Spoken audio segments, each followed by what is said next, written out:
والعاقبة للمتقين والصلاة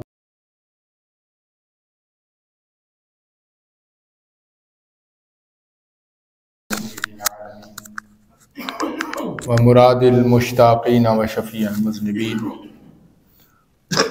أنيس الغريبين محب الفقراء والغرباء واليتامى والمساكين رحمة للعالمين خاتم النبيين وعلى آله وأصحابه وأهل بيته وأولياء ملته وعلماء أمته وأهل سنته أجمعين أما بعد فأعوذ بالله من الشيطان الرجيم بسم الله الرحمن الرحيم ود كثير من أهل الكتاب لو يردونكم من بعد إيمانكم كفارا حسدا من عند أنفسهم من بعد ما تبين لهم الحق فاعفوا واصفحوا حتى يأتي الله بأمره إن الله على كل شيء قدير آمنت بالله صدق الله مولانا العظيم إن الله وملائكته يصلون على النبي يا أيها الذين آمنوا صلوا عليه وسلموا تسليما اللهم صل على سيدنا ومولانا محمد وعلى آل سيدنا وأصحاب سيدنا ومولانا محمد وبارک وسلم۔ بآواز بلند درود پاک پڑھ لیں۔ اللہم صلی علی سیدنا ومولانا محمد وعلى آل سيدنا واصحاب سيدنا ومولانا محمد وبارک وسلم۔ مولا صلی وسلم دائما ابدا علی حبیبک خیر الخلق کلہم محمد سید الکونین والثقلین والفریقین من عرب ومن عجم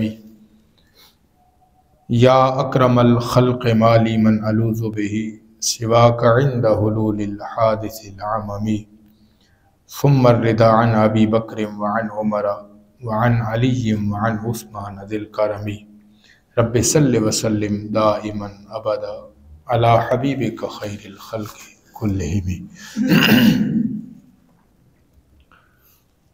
حمد و ثناء رب ذوالجلال والاکرام، ہدیہ درود و سلام بحضور سرور کائنات فخر موجودات احمد مجتبیٰ حضرت محمد مصطفیٰ صلی اللہ تعالی علیہ وآلہ وبارک وسلم پیش کرنے کے بعد، خوشبخت و خوش نصیب برادران اسلام، اللہ رب العالمین نے ہمیں انسان بنایا اور انسان ہونے کے ناطے اللہ تعالی نے ہمیں اشرف المخلوقات ہونے کا شرف بھی عطا فرمایا۔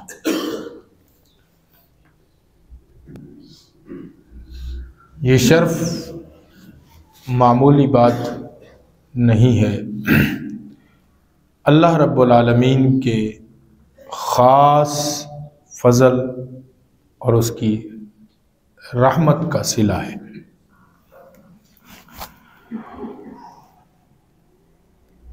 انسان دو چیزوں سے بنا ہے، انسان دو چیزوں کا مرکب ہے، ایک روح اور ایک جسم۔ جسم اللہ نے تین چیزوں سے بنایا ہے،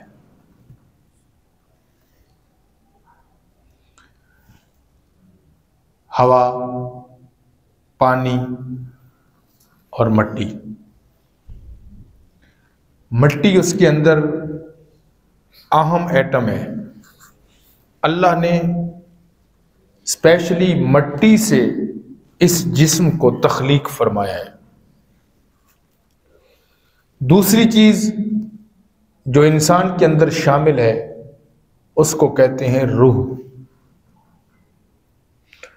اور روح کس چیز سے بنی ہے؟ روح ٹوٹلی طور پر، کلی طور پر اللہ کا حکم ہے، امر ربی ہے. یعنی اللہ نے اس روح کی تخلیق نور سے فرمائی ہے. اس روح کی تخلیق اللہ نے نور سے فرمائی ہے. اور جب جس کی تخلیق نور سے کی جائے وہ نظر نہیں آتی، نظر نہیں آتی. اللہ نے انسان کو دو چیزوں کا مرکب بنایا، ایک جسم اور ایک روح. اب ہر چیز جس کی تخلیق ہوتی ہے اور جس کے اندر اللہ رب العالمین نے جان رکھی ہوتی ہے، اس جان کی ابتدا سے لے کر انتہا تک اس کے بڑھنے کا، اس کے گھٹنے کا عمل بھی اللہ نے اس کے ساتھ رکھا ہوتا ہے. بات سمجھ آ رہی ہے؟ سادہ سے الفاظ میں، یعنی ایک درخت ہے، درخت ڈائریکٹ درخت نہیں ہے، ایک پودا تھا، اور وہ پودا بھی ہو سکتا ہے پہلے بیج تھا، پھر پودا بنا، آہستہ آہستہ اس کا تنا مضبوط ہوا، پھر اس پر شاخیں نکلی، شاخیں مضبوط ہوئیں، پھر آہستہ آہستہ وہ درخت بڑھ گیا، پھل پھول گیا، وہ درخت شباب پہ پہنچ گیا، اس کو اللہ نے شباب عطا فرما دیا، وہ ایک پورا درخت بن گیا. تو گویا اس درخت کے پیدا ہونے کے بعد اس کے اندر بڑھوتری کا عمل، نشو و نما کا عمل، اس کے اندر بڑھنے کا عمل، پھلنے پھولنے کا عمل وہ جاری رہا. اور اس عمل کے پیچھے یہ نہیں ہے کہ وہ خود بڑھتا گیا، اس بڑھنے کے پیچھے اس کی ایک خوراک تھی جو وہ زمین سے چوستا رہا، نمکیات لیتا رہا، پانی لیتا رہا. وہ مختلف قسم کی اللہ رب العالمین کی طرف سے پیدا کی گئی چیزیں جو درخت کے بڑھنے کے عمل میں ضروری تھی، وہ درخت اپنی چیزیں زمین سے حاصل کرتا رہا. تو گویا جس کی تخلیق اللہ نے کی، پھر اللہ نے اس کی خوراک کا بندوبست بھی فرمایا، اس کی خوراک کا بندوبست بھی فرمایا. اب درخت، اس کی خوراک الگ ہے، اس نے زمین سے نمکیات لینی ہے. کبھی وہ کھانا نہیں کھاتا، کبھی وہ منہ سے پانی نہیں پیتا، پانی اس کی زمین میں ڈالا جائے گا، وہ جڑ کے ذریعے پانی اپنے تنے میں، اپنی شاخوں میں لے جائے گا. تو احباب، اللہ نے انسان کو دو چیزوں کا جو مرکب بنایا ہے، ایک جسم اور ایک روح، ان دونوں کی خوراک کا بھی اللہ نے بندوبست کیا ہے. اب ہر چیز اپنی اصل کی طرف، جسم چونکہ مادی ہے، جسم ٹوٹلی طور پر مٹی سے بنا ہے، تو اس جسم کے لیے اللہ نے خوراک بھی مادی رکھی ہے اور اس کی مٹی سے رکھی ہے. خوراک بھی، کوئی چیز جو انسان کھاتا ہے، پیتا ہے، اس ہر چیز کا تعلق مٹی سے ہے. آپ بات سمجھ رہے ہیں میری؟ اس ہر چیز کا تعلق مٹی سے ہے. اس ہر چیز کا تعلق مٹی سے اس لیے ہے کہ جسم بنا مٹی سے ہے، جسم، اس کی تخلیق مٹی سے ہوئی ہے. اب دوسری چیز روح ہے، چونکہ روح بنی نور سے ہے، اب اس کی خوراک بھی کوئی نورانی ہونی چاہیے، اس کی خوراک بھی وہی ہو جو اس کی ضرورت ہے. کیونکہ نور کی خوراک نور ہو سکتی ہے، کوئی نورانی چیز ہو سکتی ہے، کیونکہ روح نہ وہ مٹی سے بنی ہے، نہ وہ پانی سے بنی ہے، نہ اس کی تخلیق کا مادہ کچھ اور ہے۔ اب اگر جسم کو کھانا نہ دیا جائے، ہم 2 ٹائم کھانا نہ کھائیں تو کیا ہوتا ہے؟ ہم کمزور ہو جاتے ہیں۔ تھوڑا سا میرے ساتھ رہیں گے آپ، بات سمجھانا مقصود ہے۔ ہم کھانا نہیں کھائیں گے، جسم کو کیا ہو جائے گا؟ جسم کمزور ہو جائے گا، لاغر ہو جائے گا۔ کھانا پانی اس کو میسر نہیں آئے تو یہ کمزور ہو جائے گا۔ تو گویا خوراک اس چیز کو مضبوط اور طاقتور رکھنے کا ایک ذریعہ ہے۔ تو جو چیز اس کی ضرورت تھی ہم نے اس کو نہ دی، اس چیز کے نہ ملنے کی وجہ سے وہ چیز ہو گئی کمزور، وہ جسم پڑ گیا کمزور، لاغر ہو گیا، کمزور ہو گیا۔ اس کمزوری کی بنا پر آہستہ آہستہ وہ چلنے سے قاصر، وہ بولنے سے قاصر۔ ایک وقت آئے گا وہ چارپائی پہ پڑ جائے گا، ایک وقت آئے گا کہ کندھوں پہ اٹھا کر کہیں اور لے جایا جائے گا۔ یعنی اس کی خوراک اس کو تندرست رکھنے کے لیے ضروری ہے۔ جب جسم کو خوراک نہ ملے، جسم کی خوراک تھی کھانا، جسم کی خوراک تھی پھل، جسم کی خوراک تھی فروٹ، جسم کی خوراک تھی پانی، جسم کی خوراک تھی روٹی، جسم کی خوراک تھی کھانا، اس کو کھانا نہ ملا، وہ ہو گیا کمزور۔ جب وہ پڑ گیا کمزور، لاغر ہو گیا، احباب ذی وقار، جس جسم کو خوراک نہ ملے وہ تو ہو جائے کمزور۔ اب اللہ نے جو دوسری چیز انسان کے اندر رکھی ہے اس کا نام روح ہے۔ اس روح کی خوراک تھی نور، وہ چونکہ نور سے بنی تھی، اب اس نورانی خوراک جو اللہ نے اس کے لیے رکھی تھی وہ کیا تھی؟ وہ اللہ کا ذکر تھا، وہ اللہ کی بارگاہ میں سجدہ تھا، وہ روزہ تھا، وہ حج تھا، وہ زکوٰۃ تھی، وہ خدمت خلق تھی، وہ اخلاق حسنہ تھا، وہ حسد سے بچنا تھا، وہ غیبت سے بچنا تھا، جھوٹ سے بچنا تھا، سچ بولنا تھا۔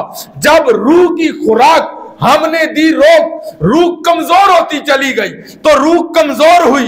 ایک وقت آتا ہے، میرے کریم نبی علیہ السلام کا فرمان یہاں پر بیان کرتا چلوں، حضور نے ارشاد فرمایا جب انسان گناہ کرتا ہے اس کے دل پر ایک چھوٹا سا دھبا لگا دیا جاتا ہے، سیاہ نقطہ لگا دیا جاتا ہے۔ دوسرا گناہ کرتا ہے اس کے ساتھ وہ دوسرا نقطہ لگ جاتا ہے، وہ تیسرا گناہ کرتا ہے، حتیٰ کہ گناہ کرتے کرتے فرمایا اس کا پورا دل سیاہ ہو جاتا ہے۔ جب اس کا دل سیاہ ہو جاتا ہے رب کی کوئی بات اس پر اثر انداز نہیں ہوتی ہے، رب کی کوئی بات اس کو اثر نہیں کرتی ہے، اس لیے کہ اس کی وہ جو روح تھی جس کی خوراک اللہ کا ذکر تھا، اللہ کی بارگاہ میں سجدہ ریزیاں تھیں، چونکہ اس نے اپنی اس روح کو خوراک دی نہیں ہے، وہ روح ہو گئی ہے کمزور۔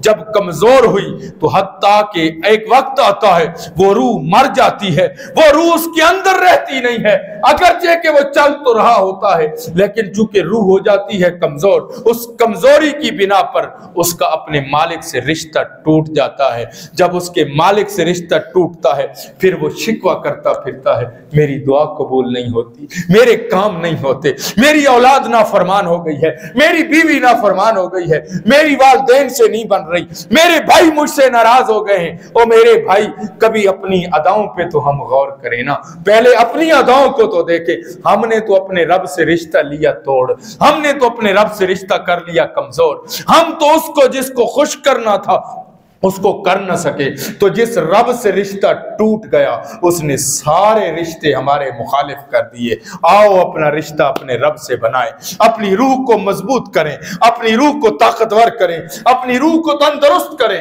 اپنی روح کو اللہ کے ذکر کی خوراک دیں کہ ہماری روح مضبوط ہو جائے، ہمارے رب سے رشتہ بنے، اولاد بھی فرما بردار ہو جائے، بھائیوں سے بھی رشتہ استوار ہو جائے۔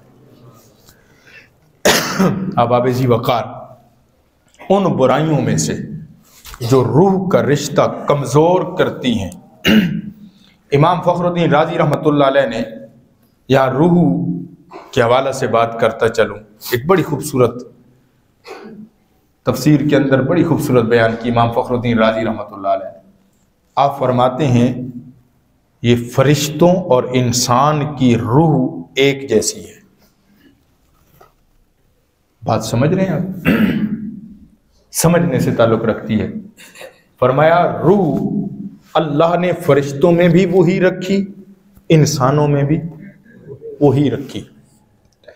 دونوں مخلوقات کے اندر اللہ نے روح ایک جیسی رکھی، فرق صرف اتنا ہے کہ ان کی روح جسم میں مقید نہیں ہوتی، قید جسم میں، وہ جسم کے اندر نہیں ہے۔ فرشتے جسم سے پاک ہیں، فرشتے جسم سے پاک ہیں، لیکن انسان کی روح جسم میں مقید ہو جاتی ہے۔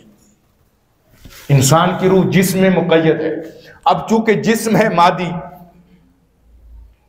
جسم ہے مٹی سے بنا ہوا، اب وہ انسان جسم کی خوراک تو پوری کرتا رہا، جو انسان جسم کو خوراک مہیا کرتا رہا، جسم کی خوراک پوری کرتا رہا، جسم تندرست رہا، لیکن اس کا رشتہ اپنے مالک سے کمزور ہو گیا، تو فرمایا وہ روح اس کے اندر ماد پڑ جاتی ہے۔ اللہ نے جو روح ایک جیسی رکھی تھی اس روح کے اندر کمزوری آ جاتی ہے۔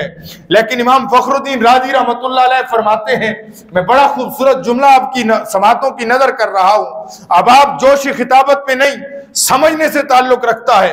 امام فخر الدین رازی رحمۃ اللہ علیہ فرماتے ہیں یہی مادی جسم جو کے اندر جو روح موجود ہے، جب یہی جسم ریاضات کا پیکر بن جاتا ہے، عبادات کا پیکر بن جاتا ہے، اخلاق حسنہ کا پیکر بن جاتا ہے، فرمایا اس کی روح کو اللہ نورانی کر دیتا ہے۔ جب اس کی روح نورانی ہوتی ہے تو اس کی حقیقت پر واپس آ جاتی ہے، جب اس حقیقت پر واپس آتی ہے رب اس کو یہ مقام اور مرتبہ دے دیتا ہے کہ پوری کائنات اس کے تصرف میں آ جاتی ہے، اللہ اس کو نورانی بنا دیتا ہے، پوری کائنات اس کے تصرف میں آ جاتی ہے۔ فرمایا بلکہ اللہ کی بارگاہ سے اس کو یہ مرتبہ ملتا ہے، فرشتے جو اس روح کے ساتھ اللہ کی بارگاہ میں ہوتے ہیں وہ بھی اس سے ہیج رہ جاتے ہیں، وہ ان سے بھی اوپر پرواز کر جاتا ہے، وہ ان سے بھی اوپر پرواز کر جاتا ہے۔ وَلَقَدْ كَرَّمْنَا بَنِي آدم کے تحت وہ اشرف المخلوقات قرار پاتا ہے۔ اشرف المخلوقات اس بنیاد پر جس کی روح اتنی مضبوط ہو جائے۔ اب آپ یہ ساری چیزیں گفتگو کا جو میرا حصہ ہے، ہم بہت ساری برائیوں کو اپنے سامنے دیکھتے بھی ہیں، فیس بھی کرتے ہیں، سامنا بھی کرتے ہیں۔ ان میں سے ایک برائی جس کو آج تھوڑے سی وقت کے اندر میں ڈسکس کرنا چاہتا ہوں، آپ کے گوش گزار کرنا چاہتا ہوں، ایک بہت بڑی بیماری حسد کی بیماری ہے۔ اور حسد کا تعلق کس سے ہے؟ دل سے ہے۔ حسد کا تعلق کس سے ہے؟ دل سے۔ انسان کے دل سے اس کا تعلق ہے۔ اب دل اللہ رب العالمین نے اپنی اماجگاہ بنایا ہے، اپنے رہنے کی جگہ بنائی ہے۔ آپ کو بات شاید سمجھ نہیں آئی۔ دل اللہ کے رہنے کی جگہ ہے۔ قلب المومن عرش اللہ، میں اللہ کہیں اور نہیں، اللہ تیرے دل میں رہتا ہے، اللہ دل میں رہتا ہے۔ اللہ نے اپنے رہنے کی جگہ دل کو بنایا، اس لیے اللہ نے دل ایک بنایا۔ اس پر میں سیر حاصل گفتگو کر چکا ہوں۔ ما جعل اللہ لرجل من قلبین فی جوفہ، قرآن ہے، اللہ نے کسی بھی انسان کے پہلو میں دو دل نہیں بنائے۔ مفسرین کرام نے اس بات پر بڑی سیر حاصل گفتگو فرمائی ہے کہ اللہ نے دل بنایا ہی اسی لیے ایک ہے کہ وہ رہنے والا خود ایک ہے، وہ رہنے والا خود ایک ہے، اس کا گھر بھی ایک ہے۔ تو اس دل کے ساتھ اس بیماری کا تعلق بھی ہے، حسد۔ حسد نام کس چیز کا ہے؟ اس کی ایک مثال دیکھ کر میں آگے گزر جاتا ہوں، ایک دو احادیث مبارک آپ کے گوش گزار کرنا چاہتا ہوں۔ حسد، نبی کریم علیہ السلام نے جب اعلان نبوت فرمایا، ابو جہل نے کلمہ نہیں پڑھا، پتہ ہے کیوں نہیں پڑھا؟ اس لیے کہ ابو جہل نے یہ جملہ کہا تھا، ابو جہل نے یہ جملہ کہا تھا، اور بہت سارے سرداران مکہ نے یہ جملہ کہا تھا کہ اللہ رب العالمین کو، اللہ کو اگر کوئی نبی بنانا ہی تھا تو کسی بڑے آدمی کو بناتا، اس یتیم کو معاذ اللہ کیوں نبی بنا دیا؟ یعنی اپنے سے کم تر، ظاہری طور پر معاذ اللہ، اپنے سے کم تر کو جب بندہ عروج پہ دیکھتا ہے دل میں بیماری پیدا ہو جاتی ہے۔ آپ بات سمجھ رہے ہیں؟ دل میں بیماری پیدا ہو جاتی ہے۔ اس بیماری کا عالم یہ ہے، میں حدیث پاک بیان کرنے لگا ہوں، اور یقین کریں یہ حدیث پاک میں نے جتنی بار بھی آپ کو سنانے کے لیے پڑھی یا ویسے پڑھی، جتنی بار بھی پڑھی، اس حدیث پاک نے میرے اندر ایک کرنٹ پیدا کیا۔ میں آپ کو سنا رہا ہوں، حضرت زبیر رضی اللہ تعالی عنہ اس حدیث کے راوی ہیں۔ آقا علیہ الصلوۃ والسلام نے ارشاد فرمایا، میری امت میں پہلی امتوں کی برائیاں سرایت کرتی جا رہی ہیں، سرایت کرتی جا رہی ہیں، اور فرمایا دو وہ ہیں، ایک بغض ہے اور ایک حسد ہے۔ یہاں تک حدیث پاک کے اگلے جو الفاظ ہیں انہوں نے، اور حسد بغض سے بڑی بیماری ہے۔ اور بغض کے بارے میں کریم آقا علیہ السلام نے ارشاد فرمایا، بغض مونڈنے والا ہے، مونڈنے والا ہے، یہ سارا منڈواتے ہیں نا ہم، مونڈنا اس کو کہتے ہیں، یعنی بالکل صاف کر دینا، بغض مونڈنے والا ہے۔ اور آگے خود حضور نے وضاحت فرمائی، میں اس جملے پر آ کر کئی دفعہ رکا، حسد اس سے بڑی بیماری ہے، جلنے والی اس سے بڑی بیماری ہے۔ حاسد انسان جلتا رہتا ہے، لیکن بغض آقا علیہ السلام نے ارشاد فرمایا یہ مونڈنے والا ہے، اور فرمایا میں یہ نہیں کہہ رہا کہ وہ بالوں کو مونڈ دیتا ہے، بلکہ کریم آقا نے فرمایا وہ دین کو مونڈ دیتا ہے۔ بغض رکھنے کی وجہ سے اللہ دین چھین لیتا ہے۔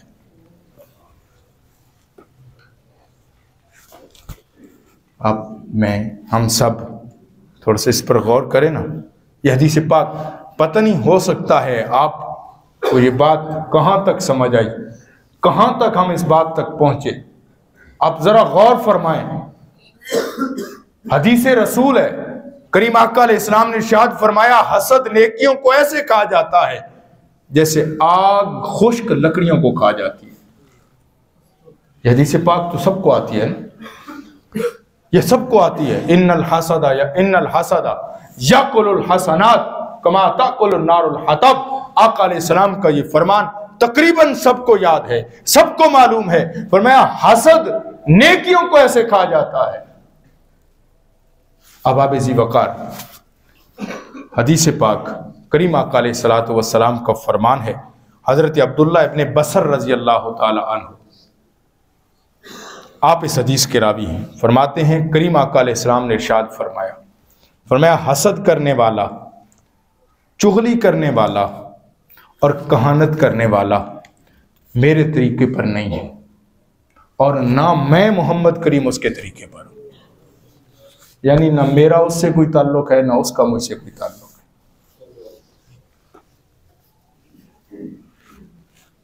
بخاری شریف کی شرائط پر یہ حدیث پاک امام مسلم نے، امام بزار نے، امام بہقی نے اس حدیث پاک کو آگے نقل کیا ہے۔ میں وہ حدیث پاک سنانے لگا ہوں۔ حضرت انس بن مالک رضی اللہ تعالی عنہ آپ ارشاد فرماتے ہیں، ہم ایک مرتبہ کریم نبی علیہ الصلوۃ والسلام کی بارگاہ اقدس کے اندر حاضر تھے۔ اچانک کریم آقا علیہ الصلوۃ والسلام نے ارشاد فرمایا، ابھی اہل جنت میں سے ایک شخص آ رہا ہے، اہل جنت میں سے ایک شخص آ رہا ہے۔ آقا علیہ السلام کے اس فرمان پر کہتے ہیں ہماری نگاہیں دروازے کی طرف لگ گئیں۔ کیا دیکھتے ہیں؟ ایک شخص آیا، اس نے وضو کیا ہوا ہے اور اس کا پانی داڑھی سے گر رہا ہے، وہ جو قطرے ہیں ابھی داڑھی سے گر رہے ہیں. کہتے ہیں کہ ان کے ایک ہاتھ میں جوتیاں تھیں. وہ آئے مجلس میں بیٹھ کے, کہتے ہیں دوسرے دن پھر وہی حال.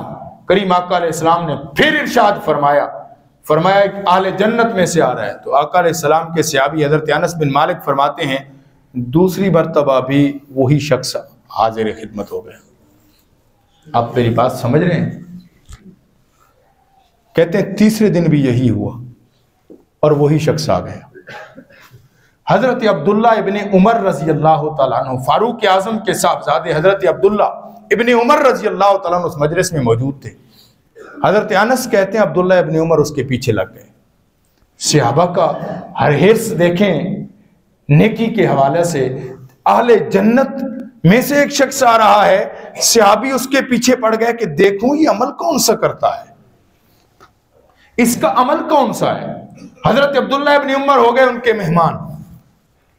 3 دن حضرت عبداللہ ابن عمر ان کے ساتھ رہے. میں حدیث پاک کہ وہ الفاظ بس صرف آپ کو مفہوم عرض کرنا چاہ رہا ہوں. اب 3 دن کے بعد حضرت عبداللہ ابن عمر نے کہا میرے بھائی تیرا کوئی عمل ایسا نہیں ہے جو ہم سے ہٹ کر ہو. تو عشاء کی نماز پڑھ کر آتا ہے, سو جاتا ہے, فجر کی نماز جماعت سے جا پڑھتا ہے, ہم نوافل بھی پڑھتے ہیں, تجھے میں نے تہجد کے لیے بھی اٹھتے ہوئے نہیں دیکھا ہے. اللہ اکبر. میں نے تجھے کوئی نفل نماز پڑھتے ہوئے نہیں دیکھا ہے, اور نہ کوئی تو نے وظائف کیے, نہ کوئی اوراد کیے. ساری رات تو بستر پہ سوتا رہا, فجر کی نماز جماعت کے ساتھ اٹھ کر پڑھی. بتا تیرا کون سا عمل ہے جس کی وجہ سے مصطفیٰ کریم نے فرمایا ہے تو جنتی ہے. یار تیرا کوئی عمل مجھے اضافی نظر نہیں آیا ہے. کون سا ایسا کام ہے؟ اب مصطفیٰ کریم کا فرمان ہے وہ غلط بھی نہیں ہے, حضور کا فرمان ہے وہ غلط نہیں ہو سکتا ہے. حضور نے تجھے جنتی ہونے کی خوشخبری سنائی ہے. بتا تیرا کون سا عمل ہے جو تجھے جنتی ہونے پر جو ہے وہ جنتی ہونے کی سند ادا کر رہا ہے. اس نے کہا یار دیکھ میں نے کوئی خاص عمل تو کیا ہی نہیں ہے, تیرے ساتھ ہے, تو 3 دن سے مجھے دیکھ رہا ہے, میں یہی اعمال کرتا ہوں. عبداللہ ابن عمر سر پٹک کر چل پڑے کہ یار کیا بات ہے, کون سا عمل ہے. جب جانے لگے تو حضرت عبداللہ ابن عمر کو صحابی نے پیچھے سے آواز دی اور نے کہا عبداللہ بات سن, میرا کوئی اور عمل خاص نہیں ہے, لیکن ایک عمل ایسا ہے جس کی وجہ سے مجھے یقین ہے کہ مجھے رب جنت دیتا ہے. کہا وہ کون سا عمل ہے؟ کہا میرے دل میں کسی مسلمان کا کینہ بھی نہیں ہے, میں کسی کے بارے میں حسد بھی نہیں کرتا ہوں. حضرت عبداللہ ابن عمر رضی اللہ تعالیٰ عنہ, بخاری و مسلم, بخاری شریف کی شرائط پر صحیح حدیث, مسلم شریف کی روایت عرض کر رہا ہوں. حضرت عبداللہ ابن عمر رضی اللہ تعالیٰ عنہ کہتے ہیں مجھے یقین ہو گیا کہ یہی عمل ہے, یہی عمل ہے. میں اسی عمل کی وجہ سے رب تجھے جنتی ہونے کی خوشخبری مصطفیٰ کی زبان سے عطا فرما رہا.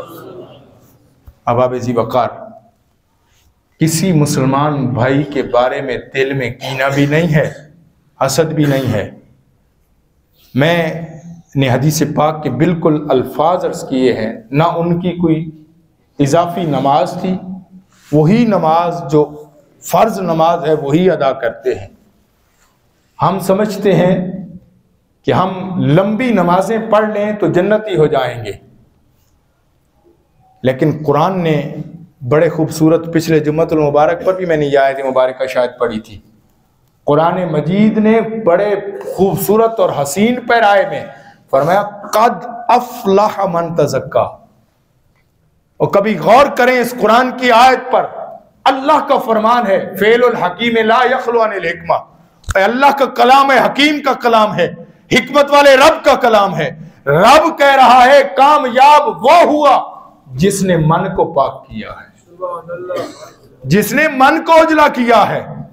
ہم نماز تو پڑھ رہے ہیں, نماز تو ادا کر رہے ہیں, جماعت کے ساتھ کھڑے ہیں, تکبیر اولا کے ساتھ کھڑے ہیں, لیکن حسد کی بیماری بھی دل میں لے کے کھڑے ہیں, مسلمان بھائی کی نفرت بھی دل میں لے کے کھڑے ہیں, کینہ بھی دل میں لے کے کھڑے ہیں, سگے ماں باپ کو ناراض کر کے آئے کھڑے ہیں. ہم اپنے رشتہ داروں کے حقوق پامال کر کے آئے کھڑے ہیں، اپنی بیٹی کی وراثت کھا کر آئے کے کھڑے ہیں، سگی بہن کو وراثت میں حصہ نہیں دیا ہے، پھر ہم نماز بھی پڑھ رہے ہیں اور ہم چاہ رہے ہیں کہ ہمارا رب ہمارے اوپر کرم کر دے۔ ایسا ممکن نہیں ہے۔